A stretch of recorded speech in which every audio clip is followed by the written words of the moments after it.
17, Guillaume Radio, j'ai plus de jingle, j'ai plus le temps. On est voix de gauche ce soir, on se fait Sam Smith juste après. On se fait tous les plus gros hits dans Guillaume Radio à partir de 20h. On s'écoutera aussi Imagine Dragons. Et c'est mec qui met que des extraits très courts. On prend juste le gagnant du jeu de la 1 erreur juste avant. J'appelle le premier qui a envoyé la bonne réponse. On lui offre le cadeau et dans la foulée, on va aller... maintenant, il est l'heure de voir l'objet du futur de Julien Stagiaire. C'est ça. C'est Fares Express à 21h30, mais il a délégué à Julien Stagiaire ce soir. Il a un objet. Allô ? Allô ? Ouais, tu m'entends poulet? Alors, t'es un peu au volant, j'ai l'impression. T'es routier? Ouais, je suis au volant. Comment ça va, copain? Ça va et toi? Ça va, c'est quoi ton prénom? Lucas. D'accord, Lucas. Salut Lucas. Enchanté Lucas. Salut. Lucas, quel âge? Enchanté Lucas. Tu viens de quelle ville et t'as quel âge, Lucas? Je viens de Nancy, j'ai 19 ans. Ok, bah vas-y, enchanté Lucas alors. Tu fais plus âgé hein. T'as une voix de ouf hein. Oh là là, la voix. Grosse voix hein. Vas-y, ça fait plaisir. T'es routier Lucas? Ouais. 19 ans. Et tu vas où là ce soir? Là, je vais à Metz. À Metz, bah salut. Et t'as de la Ouais, neige pas ou pas loin. là-bas là? Pas aujourd'hui. Non, pas aujourd'hui, ouais. Ça va venir peut-être. Ouais, bah je crois que c'est un peu la merde là. Le temps est demain toujours hein. Ça part. Bah pour Noël, ce serait bien d'avoir de la neige. Ah, j'aimerais bien partout. Ah oui, Ah, moi trop aussi je bien. kiffe. Ah, c'est truc clair. magique là. Tu passes où le Noël, Julien Stagiaire? En Allemagne de l'Est, à Dresde. Ah d'accord, Une ok. grosse ville à 100 ouais. km de la Pologne voilà. Ah, bien, ok. Pourquoi tu vas là-bas? Bah mon père connaît très bien, du coup on part passer Noël là-bas. Ah ok, vous les faites les deux. deux. Ouais, à deux en amoureux. Ah, vous le faites pas avec ta sœur et tout? Non, on est très juste tous les deux en fait. Ah d'accord, ok. Avec ma sœur, je la verrai le 31 décembre du coup voilà. Ah, tu fais le réveillon du Nouvel An avec elle. Voilà, c'est ça ouais. Ah, c'est sympa ça. Tu sais ce que tu fais un peu pour le réveillon du Nouvel An, tout ça ou pas encore, toi Lucas? Avec ma belle famille et ma famille. Non, tu sais pas encore. Ah, très bien. Ah, tu fais même le réveillon du Nouvel An, tu le fais pas entre potes? Si, Nouvel An, ouais. Ah ouais. Mais Noël avec la famille. Ouais, c'est ça, c'est bah ça. oui, c'est la famille, Noël An, c'est Non, les je potes. Stagiaire fait les deux en famille. Bah oui, j'aime bien moi. Et c'est moins cher du coup. après Nouvel An en famille, c'est un peu moi je l'ai fait. compliqué un peu. Ça peut hein. être glauque. Ah ouais, ça dépend de ta C'est- famille. Exactement. Et je vais te dire, tu fais qu'avec ton père. Alors. Ma famille c'est Après, mon Nouvel An père. avec ma famille, non, mais avec ma belle famille, ouais, parce que c'est différent. Oui, c'est ça, ouais. Ouais. À la belle famille, elle est plus sympa? Il semble plus. Ouais, enfin, pas plus sympa, mais c'est Voilà, plus que le tard, on va dire. Oui, c'est ça, ouais. C'est plus à faire la queue leu et tout ça. quoi. Tu vas pas faire la danse des canards et ta grand-mère. Je pense qu'ils n'ont pas trouvé car ce sont des mots compliqués ce soir. C'était périmètre et secteur la différence. Ouais. entre les Ouais. deux. T'as été le premier à le trouver. Je t'envoie. Qu'est-ce que tu préfères? Est-ce que tu préfères un casque? Alors c'est à peu près la même valeur parce que c'est que des beaux objets. Hein. Est-ce que tu préfères une enceinte Bluetooth, enfin une grosse enceinte JBL à mettre où tu veux, un casque ou est-ce que tu préfères une télé? Qu'est-ce que tu préfères comme cadeau? L'enceinte. Eh ben vas-y, bah je t'envoie Bravo l'enceinte. mec. Allez, bravo. On t'envoie Bien joué. l'enceinte comme ça tu pourras écouter en camion et tout du coup là. Tranquille, t'es bien. Ouais, nickel. Ok copinou, je te repasse. En plus, il y a les haut-parleurs qui sont pétés dans le camion, alors ça tombe bien. Voilà. Eh ben, c'est cool. c'est comme on dirait en famille, c'est un cadeau utile. C'est ça. Je te repasse au dinette et on va prendre tes coordonnées et tout, Ouais, en d'accord? plus, je voulais juste te dire que je t'écoute depuis le début. Ouais. Et je t'écoutais au lycée Beaucerville, je sais pas s'il y en a qui reconnaîtront. On écoutait la radio le soir avec les écouteurs, on n'avait pas le droit, donc à chaque fois on se faisait prendre les téléphones à cause de toi. Ah c'est vrai. Eh bah dédicace les mecs qui sont au bahut là. En cachette. Bisous. Qui se font encore niquer leur téléphone. Bon courage les mecs en tout cas. Dédicace à Chenot, le directeur de l'internat. C'est marrant. Salut Chuchu. Vas-y, pas de problème, on embrasse le daron là, directeur. Allez bisous poulet. Il est comme Julien Stagiaire, il est tout chaud. Eh mec, je suis pas. Il est bon. Mais dis donc ce soir. Et j'ai pas la c'est trop cher. Là, j'ai un stagiaire qui veut sortir de sa réputation de crâne d'œuf comme il. Bah là. Ah, bah, il a du mal. C'est lui qui a un peu lancé le sujet. C'est vrai parce que je m'étais rasé la tête, c'est pour Ah ça. oui, c'est Bah pas j'ai quand même plus de cheveux aujourd'hui. Et Oh, ça se. non, Ah, c'est pas sûr. t'en as plus Non. aujourd'hui. Bah le jour où je m'étais rasé la Moi tête, quand je j'en t'ai avais moins. connu, J'avais beaucoup de cheveux. T'avais beaucoup de cheveux. C'est vrai J'ai connu. Ah bon C'est pour dire que je le connais depuis longtemps. Hein. Julien, 0 x 0, ça fait toujours. Oh là là. Oh. Je réponds pas. mais Je dis réponds pas. donc. Il attaque, Ah, réponds pas, regarde réponds pas. ça. Ah bah tiens, reste avec nous Lucas si tu veux bien une minute. Et avant de Ouais, prendre ouais, tes y a pas de coordonnées, Julien Stagiaire va nous présenter un objet. Ah oui. Oui, c'est C'est l'objet. Fares Express, mais ce soir, c'est Julien Express. Stagiaire qui nous C'est présente Julien un objet. Express. On s'amuse au mois de décembre, chacun des membres de l'équipe nous présente un objet du futur. Ouais. Ce soir, apparemment, t'as un objet. Évidemment, l'objet me fait rire, c'est quoi? Mais c'est de la merde ou pas? Il paraît qu'il est pas mal. Non mais il est stylé, il est pas cher et il est efficace. Qui l'a vu dans l'équipe? Pas moi en tout Non, cas. personne. Ah, j'ai pas Fares vu, du moi. standard. Ouais, je l'ai vu, c'est mignon, hein. Mais c'est-à-dire, tu donnerais sur 10 une note de combien environ? Ah, 6. Ah, Ah oui, c'est pas dur, le mec qui te le survend. Ouais, c'est bon, c'est-à-dire qu'il le vend pour l'antenne, mais il dit que c'est une merde. Ouais, c'est ça. Ouais, il veut le garder pour lui, quoi. Quel est l'objet que tu nous proposes ce soir? Alors apparemment un objet du futur. Alors c'est un objet du futur, c'est un oreiller musical en fait. Attends, c'est ce qui te permet on va mettre une petite story sur Snap et sur Insta. Voilà, Guillaume Play PLY, je vous mets ça. On est 690 000 et 700 000 là, sur Twitter aussi. Alors explique-nous un oreiller musical. Alors en fait, c'est un oreiller musical que généralement les gens qui écoutent l'émission par exemple sur l'application Énergie ou sur leur smartphone et tout, et ben ils ont les écouteurs dans le lit genre. Oui, forcément. T'es pas à l'aise. Des écouteurs sous la couette ou quoi? Ouais, mais t'es pas à l'aise. Moi aussi, je dors beaucoup avec la musique et tout, les écouteurs et j'aime pas trop. Et là, j'ai trouvé un oreiller musical, c'est ce qui te permet en fait d'écouter la musique grâce à ton oreiller. Il y a une sorte d'enceinte à l'intérieur. Mais tout le monde l'entend. Non, il y a que toi. Mais est-ce que tes darons quand ils rentrent, ils entendent que non, c'est léger en fait, c'est juste pour ton oreille. Parce que l'intérêt des écouteurs dessus. Ah, c'est vrai? Oui, j'ai essayé chez moi et franchement après je dors tout seul donc personne peut témoigner mais est-ce que je veux dire le truc c'est t'entends que d'une oreille du coup, t'as deux enceintes? Non, bah si t'as la tête, ça dépend comment tu dors aussi. Ouais. De côté, t'as qu'une oreille. Tu dors forcément, tu dors pas sur les deux oreilles en même temps ou alors elles sont très très longues. Non mais tu dors sur le dos par exemple, c'est nickel. Oui, les deux oreilles. C'est vrai. Oui, ça marche, je te jure, on peut essayer maintenant. Tu le branches comment? On le branche en fait, il y a un petit câble qui sort de l'oreiller, une sorte de prise jack. Voilà pour ah oui, comme pour le téléphone. Et du coup, tu le relis avec ton smartphone. Alors, essaye une musique sur ton portable ou quoi si t'as une vas-y. musique ou sur le portable de Jordan Laprentis, on a tous une musique voilà, ou mettre Énergie. On a tous une musique, tu vois. Attends, je vais mettre l'émission. Je vais vous dire un oreiller, c'est pas con comme cadeau de Noël. Ouais, c'est grave pas cher. C'est vrai, mais est-ce qu'il est confortable l'oreiller? Bon, il est pas comme un oreiller de ouf, mais bon franchement, t'en prends un deuxième à côté, ça va. Ouais, c'est pour écouter le soir. Oui, c'est un supplément, tu vois. En fait, ça peut être un oreiller qui est pas mal, genre tu mets sur ton oreiller de base. Tu veux l'essayer? Attends, essaye déjà, enlève ton casque et dis-nous déjà si on entend quelque chose. Il va essayer. Il va dire oui, il va le survendre. Mais là c'est vrai. Attends. Là on il y a la pub, j'ai mis Énergie, il y a une pub. Alors attendez, je viens l'écouter. Vas-y, essaye hein. En 2 secondes, un oreiller, c'est un oreiller musical donc il permet. Attendez, je t'entends ou pas? Ah ouais. C'est grave stylé ou pas? Tu l'as mis du long. Ah ouais, ça dépend. En fait, je sais pas où est l'enceinte. Elle est dans l'oreiller. C'est un oreiller avec une mini enceinte, c'est pas mal. Et franchement, pour t'endormir, genre avec l'émission ou la musique. C'est pas mal. Vous entendez là? Je l'ai mis à fond le retour. C'est pas mal du tout, ouais. Ouais. Du tout. Attends, alors si je me mets. Je mets le micro à côté. Attends. J'écoute pour voir ce que ça donne. Si c'est pas mal, ouais, franchement, en plus c'est pas il est pas mal hein. Et donc alors combien ça coûte un oreiller avec des enceintes intégrées? Alors ça dépend de la taille. Je précise que ce n'est pas sponsorisé. Ah non, non. C'est pas des produits où ils payent pour passer chez nous, c'est vraiment nous qui cherchons des trucs un peu marrants et on vous les présente quoi.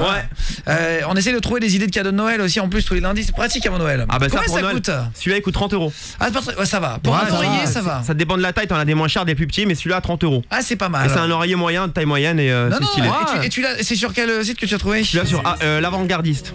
D'accord, oui. Il y a plein de sites, tu tapes oreiller musical sur Google, t'en as plein qui ressortent selon les tailles et tout. Ouais, c'est bon. Et l'enceinte, il y a pas de pile, il y a pas de batterie, il y a rien. Ah oui, tu le mets juste et ça part. Voilà. Pas trop cher. Je suis en train d'essayer de chercher une note, je sais pas combien je peux. On va demander, dites-moi par SMS Guillaume et votre message aussi sur 12, combien vous donneriez à Julien Stagiaire? On va se faire une énigme dans 2 minutes. On aura Dominique Rizet qui sera notre invité, qui est spécialiste criminologie sur BFM TV. Qu'est-ce que tu donnerais Lucas comme note sur 10 pour Julien Stagiaire? J'ai juste une question avant. Ouais. T'as pensé à mettre ton téléphone en dessous de l'oreiller? Ouais mais j'aime pas parce qu'après j'ai peur de le casser genre ou de le faire tomber. Alors non mais c'est pas une question. C'est pas une mauvaise question. Oui mais c'est pas une question bête mais là non là j'avoue tu entends pas à l'extérieur, il faut mettre ton oreille dans l'oreiller et ça marche vraiment pas mal. T'as envie de tout dans le truc, c'est stylé. Non ça marche tout. Ouais et ça une nuit. Et le son est pas mauvais là. Ça va franchement. Ah ouais. Pour quand t'es Et comment tu le laves? À la main. Non en fait tu peux enlever, il y a un petit zip et tu peux enlever. Non mais t'arrives pas à sortir l'enceinte. Ah c'est vrai? Non c'est à la main. Ouais je pense qu'en fait tu le jettes. Bah oui. Ouais de toute façon mon oreiller j'ai jamais lavé. Bah moi non plus. Oui mais tu fais la tête d'oreiller. C'est la thé hein. Ouais mais c'est pas mal, t'essayes de défoncer l'objet mais c'est pas mal. L'enfoiré. Franchement Julien Stagiaire d'habitude il nous présente des merdes. Je mettrais un petit 7. Ah un petit 7. Ouais merci beaucoup. D'habitude Julien Stagiaire ces trucs il réussit pas et là je trouve que c'est pas mal. Ah c'est pas mal ouais. Non, au standard honnêtement. Bah 6,5. Non tu peux dire si ça te fait rien, ça te fait rien, c'est pas grave. Non mais c'est bien mais je m'attendais à mieux vraiment. Ouh. Bah je te donne mon avis. Bah on verra quand Aude fera l'objet du coup. Ah bah oui semaine prochaine. Oui bah ouais semaine prochaine. Je t'oublierai pas. On verra ton objet. Fares du standard tu restes sur un 6? Moi je vais dire un 7. Ah merci. 7 ouais. Jordan Laprentis. Ouais moi je donnerais un 6 parce que au final je préfère écouter avec mes écouteurs, je trouve que c'est plus intéressant. C'est moins bien. Je vois pas tellement l'intérêt en fait. Est-ce qu'il y a pas de risque de strangulation avec le câble USB si on dort avec? C'est pas faux. Ah ouais. Bah non je pense pas, il est tout petit le câble. Ça veut dire strangulation c'est s'étrangler quoi. Il est petit le câble vraiment. Moi je donne 8 sur 10 pour Julien Stagiaire, 9 sur 10. Merci beaucoup. Mort de rire l'oreiller enceinte électrique de la mousse, un paye pour fumer la tête d'espadon de Julien Stagiaire. 5 sur 10, 6 sur 10. Ah, merci. Moi je dis un petit 7, 8, très bon concept. Salut Gillian. Salut. Bonsoir à toi. Intrigué par cette jolie voix, j'ai cherché les photos de Aude et j'ai pas la suite du message. Et il a pas Et il trouvé. a été déçu. Guillaume et votre message aussi sont... Arrête, tu sais très bien qu'il a pas envoyé ça. Ça va, je rigole. Voilà, elle aime bien se faire mousser celle-là. non, Mais je c'est suis ça, pas- exactement. C'est mais je suis vraiment pas au une goût de bitch, tout le c'est monde, une hein. princesse. Hein. N'importe quoi. Allez, vous bougez pas, on Ah, en c'est parle pas juste vrai. après. On va retrouver Lucas, reste avec nous 2 secondes. On va parler des trucs qu'on a cachés à nos parents et on se fait le juste prix. Il faut trouver le chiffre, le jeu du chiffre et je vous offre des cadeaux sur Énergie. Allez, de retour dans Guillaume Radio sur Énergie, il est 22h50. On est en direct avec Dominique Rizet et on essaye de faire vite. Voilà, il nous raconte des anecdotes incroyables. Il est dans Faites entrer l'accusé sur BFM à chaque fois qu'il se passe une galère, je le vois. C'est mauvais signe en fait. D'ailleurs, tout à l'heure, il y a eu un truc à Manhattan, il y a un mec qui a essayé de se faire sauter, qui a pété qu'à moitié. C'est quoi l'histoire? J'ai failli ne pas venir. J'ai À failli cause de ne ça pas venir. Et mon chouchou à BFM, Jean-Baptiste Boursier, j'ai eu des coups de Jean-Baptiste. J'ai promis que je venais à Énergie. Ah, merci. Je vais pas venir et Jean-Baptiste m'a dit ok, va à Énergie. on embrasse ce Jean-Baptiste. Merci Ah ouais, Jean-Baptiste. bisous. Parce que JB. c'est un sacré mec, Jean-Baptiste. C'est gentil. C'est un super mec. Ah, Parce qu'en merci. fait, et qu'est-ce qui s'est passé Je alors? l'adore. T'es au courant un peu à Manhattan? Ouais, bon, bah, c'est une explosion dans le métro avorté qui a pas marché. Mais le mec il C'est s'est la blessé quand même. Ouais, c'est la preuve que les États-Unis sont en grand danger alors qu'ils s'imaginent que sur leur île, parce que c'est une île, les États-Unis, on y va qu'en bateau ou en avion, ils sont à l'abri de tout, pas du tout. Ouais. Putain, c'est chaud. Et juste, c'est quoi la méthode d'exécution? Est-ce que t'as vu un crime qui t'a le plus choqué dans toutes tes anecdotes, dans toute ta carrière? Qu'est-ce qui t'a le plus marqué, toi? Bon, les crimes d'enfants parce que voilà quoi, c'est pas normal de mourir à 8 ans, à 10 ans, c'est pas normal de mourir assassiné, c'est pas normal de mourir assassiné à 8 ou 10 ans. Crimes d'enfants, j'ai beaucoup de mal. Beaucoup alors de mal. justement, il y a un mec qui s'appelle Patrick Henry qui a tué un enfant à l'époque et qui est sorti parce qu'il avait un cancer il y a pas très longtemps et qui est mort là il y a quelques jours, que tu connaissais. Que je connaissais bien parce que j'allais le voir en prison. Je l'ai rencontré en 2004 à la centrale de Saint-Maur, à côté de Châteauroux. C'est une maison pour peine, longue peine. J'allais voir un garçon qui s'appelle Patrick Guillemin, gros braqueur. Ah oui, c'est les mecs costauds là-bas quoi. Évadé des salopards, vomètres, revenu chercher son pote en hélicoptère. Ça a canardé, son pote a pris une balle dans la tête. L'hélico est reparti avec le corps accroché à un filin. Donc j'allais voir Patrick Guillemin, son avocat, c'était Dupond-Moretti. Donc j'allais voir Guillemin.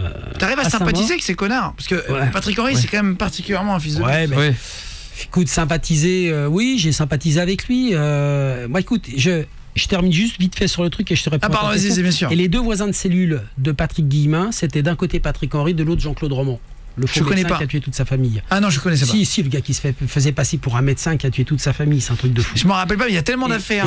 Il y en a beaucoup. Et donc, j'ai rencontré Patrick Henry comme ça. Il a changé de prison, il est allé à Melun. Il m'a passé un coup de fil un jour, donc je lui ai dit ok, je vais venir te voir. Je suis allé le voir. Alors, connard, je sais pas. Il a tué un enfant. Je préférerais dire salaud. Il a étranglé un enfant. Oui, pour expliquer, oui, il a enlevé un enfant devant une école et après il a demandé une rançon. Et tellement qu'il était quand même pas futé et en plus d'être un connard, il a enlevé un enfant qu'il connaissait. Donc en fait, des parents, il connaissait les parents. Donc en fait, il l'a reconnu, le petit. Donc en fait, il a dit bon je fais quoi? Je le tue. Il l'a tué. Il l'a mis sous son lit d'hôtel, si j'ai pas de bêtises. Exactement, l'hôtel des Charmilles. Et donc il a passé sa vie en prison. Il y a eu un énorme débat à l'époque par rapport à. Absolument. Mais tu sais que j'en ai noté 50 d'histoires, mais pas celle de ton médecin. Et en fait, il y a eu le débat sur la peine de mort. Bravo. Et en fait, finalement, il a été sauvé de la peine de mort in extremis. Et ce qui est dingue, c'est qu'il a témoigné à la télé en disant mais non, mais c'est scandaleux, si on attrape le connard qui l'a tué, il faut le tuer immédiatement. C'est vrai. Par bien tes émissions, t'as fait du beau boulot. C'est ça. Non, je vais te répondre. Tu vois, moi, quand je vais voir Patrick Henry, ce qui m'intéresse, c'est tout l'ensemble du personnage. Ce qu'il a fait, moi je le juge pas. Le seul qui juge pour moi, c'est lui là-haut. Après, pour moi, c'est un. Il y a le juge quand même avant. C'est ça. C'est un cas d'étude. Tu vois, c'est un cas d'étude vachement intéressant. On lui offre une chance, il récidive, il replonge, il passe 10 kilos de drogue du Maroc vers l'Espagne. Lui là? Ouais, bien Patrick sûr. Henry? Ouais, c'est pas vrai. Il sort en 2001 et en 2003, il se fait choper avec, en Espagne, 10 kilos de shit il cherche aussi. dans son 4x4. Il cherche, il est con. Mais et en plus, si tu veux, il va, non seulement il est con, mais ça va poser un problème à tous les gens qui ensuite vont faire des demandes de mise en liberté. Parce qu'au tribunal d'application des peines, ou le juge d'application des peines, on va leur dire vous avez vu Patrick Henry, il a retombé. Donc, vous, on vous laisse pas sortir non plus. Donc, il a vraiment déconné. Moi, ce que je voulais, c'était une interview vérité, un entretien. Il était d'accord pour me le donner, sa sœur était pas d'accord. T'as pas peur qu'il saute dessus dans une pièce? Non. Un mec est condamné à mort ou à vie. Le problème, c'est que ces gens-là, j'ai envie de te dire, tu vois, Patrick Henry, il présente pas de danger pour la société. Il a pris sa peine, il peut sortir. Je pense qu'un braqueur, s'il veut arrêter de braquer, il présente pas vraiment un danger pour la société. Il va pas violer une gamine dans la rue. Ceux qui présentent des vrais dangers, je pense, c'est des gens comme Fourniret, Marc Dutroux. Ah oui, des messages. Tu vois, je veux dire des gens, Guy Georges sans doute, qui. Alors après, son avocat va bondir en m'entendant, mais moi je pense perso que ces gens-là présentent un danger pour la société parce qu'ils sont dans du crime sexuel, dans du. Patrick Henry, c'est minable, c'est de la thune, quoi. Il veut de l'argent. Son problème, c'est le pognon. Il veut du pognon. Oui, mais alors, Patrick Henry, moi, et ça, c'était ma question suivante. Pour terminer, parce qu'on est à la bourre déjà, mais juste. Ouais, elle est pas très longue cette émission. Quand il y avait. C'est vrai qu'il pourrait durer 1 heure de plus. Mais, en fait, on est en négociation un jour. Peut-être qu'on fera 16 heures d'émission par jour pour de recevoir correctement En fait, en gros, je comprends pas un truc en France, et peut-être que tu m'as expliqué pourquoi il n'y a pas plus de crimes de mecs qui se font justice eux-mêmes. Parce que moi, et si un jour, tu vois les mecs qui ont eu leur enfant tué, mais moi je me dis, mais et d'ailleurs tout le monde, quand t'es dans un dîner entre potes, tu te dis mais franchement t'attends 22 ans, t'achètes un fusil de chasse, et en fait il y a plein de mecs qui, et comment ça ne se passe pas? Parce qu'en vrai, quand c'est pas notre enfant, on se rend pas compte, mais excellente question. Ça, tu vois, excellente question à laquelle j'ai pas de réponse. Je me souviens que le père d'une petite gosse qui s'appelait Ingrid Van de Portal, qui avait été tuée par Christian Van Geloven, mais horrible. Meurtre avec acte de torture et de barbarie. Il avait tué les 2 petites cousines qui allaient acheter des crayons de couleur un samedi après-midi. Enlevé, tué. Et le père, en France, donc le père, oui, en France, à Elne, à côté de Perpignan. Et le père d'Ingrid m'avait dit un jour, donc Van Geloven était en tôle, il avait pris perpète. Et il m'avait montré sa carabine, il était chasseur, il m'avait montré sa carabine et il m'avait dit, tu vois, je sais toujours dans quelle prison il est. Ah ouais, forcément. Van Geloven est mort d'un cancer. Il y a le père de Grégory qui s'est fait justice lui-même. Ah oui, c'est ça, qui a tué Bernard Laroche, son cousin, parce qu'il pensait que c'était lui qui avait tué son fils Grégory. Le problème, c'est que il n'avait aucun élément, il n'avait aucune preuve. Il l'a tué. Il l'a tué et on ne connaîtra jamais la vérité. Et il n'a pris que. Je mets des guillemets au. Il y a eu un allègement de peine parce qu'il disait que c'était vraiment 5 le tueur. ans. Il a pris que 5 ans. Moi, on tue un de mes enfants. Comment tu réagis? Je pense que je tue celui qui a fait ça. Oui, après. Je pense que je tue. Mais si tu veux, c'est pas de la justice, c'est de la vengeance. Je me venge. Oui, c'est ça. Je me venge et après, je veux pas que à l'audience, parce que j'irai aux assises, j'irai me constituer tout de suite. Je veux pas qu'à l'audience on dise oui, vous vous rendez compte, il était malheureux là. Non, je prends la peine. J'ai tué, je prends 20 ans, c'est normal. Mais c'est moi que ça regarde. Oui, c'est ça. Est-ce que tu as déjà reçu des menaces de mort par des histoires, comme tu disais tout à l'heure, des trucs qui t'ont arrivé dans ta carrière en général? Ouais, j'en ai déjà reçu. J'en ai reçu au moment des attentats. J'ai reçu des trucs un peu. Après l'hypercachère, un peu chaud. Non, pas l'hypercachère. Non, des trucs de barbus, un peu énervés, quoi, qui voulait m'égorger, mais bon. Et là, tu t'es pas, t'as pas demandé, t'as plein de copains flics, une autorisation de port d'armes, un truc comme ça? Non. Jean-Michel Fauvergue en avait quand il est venu. Il nous l'a dit à l'antenne, il nous a prévenu. Non, écoute, j'en ai pas demandé. Moi, je fais du tir sportif. Je suis chasseur. Je l'ai pas demandé, mais je l'ai pris. J'ai des armes. Si vraiment un jour je me sens vraiment menacé, je demanderai rien à personne. Non, mais je veux dire, je prendrai la mienne. Non. Manquez plus qu'un je vous emmerde. Non, je veux dire, faut pas le faire chez moi. Je demanderai pas à la police de me protéger, quoi. Je vais pas me balader avec 2 policiers dans le dos. Voilà. Oui, je demanderai pas de protection. Bon, on se dit au revoir juste après Charlie Pouce, d'accord? On se l'écoute ensemble au long. Merde, c'est hyper intéressant. Franchement, on se dit au revoir juste après ça sur Énergie. Donc Guillaume Radio dès 20h chaque jour.